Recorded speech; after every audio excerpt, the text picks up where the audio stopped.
তুরস্কের president Recep Tayyip Erdogan বলেছেন, গাজায় চলমান গণহত্যায় ৭০,০০০-এর বেশি মানুষের মৃত্যু প্রমাণ করে যে মানবাধিকার সনদে উল্লিখিত মূল্যবোধগুলো মারাত্মকভাবে ক্ষতিগ্রস্ত হয়েছে।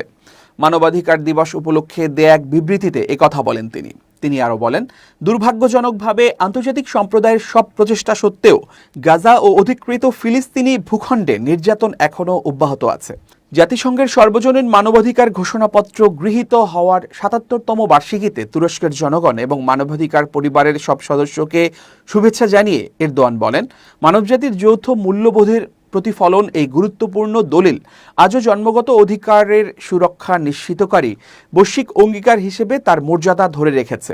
তবে তিনি এও উল্লেখ করেন, বিশ্বজুড়ে বহু স্থানে এই ঘোষণাপত্রে উল্লেখিত নীতিমালা লঙ্ঘিত হচ্ছে, আর শান্তি ও ন্যায়ের মতো ধারণাগুলো ক্রমেই দুর্বল হয়ে পড়ছে। তুরস্কের প্রেসিডেন্ট বলেন, গাজা আজ এক বিরাট ধ্বংসস্তূপে পরিণত হয়েছে। এটিকে যত দ্রুত সম্ভব পুনর্গঠন করা মানবজাতির যৌথ দায়িত্ব। তিনি আরও বলেন, গাজায় ন্যায়সঙ্গত ও স্থায়ী শান্তির পথ হল যুদ্ধবিরতি আরও শক্তিশালী করা এবং দ্বিরাষ্ট্র সমাধান বাস্তবায়ন করা। এরদোয়ান বলেন, গাজাকে পুনরায় সংঘাতে টেনে নেওয়া ঠেকাতে আন্তর্জাতিক সম্প্রদায়ের ইসরায়েলের ওপর চাপ বাড়ানো অত্যন্ত জরুরি।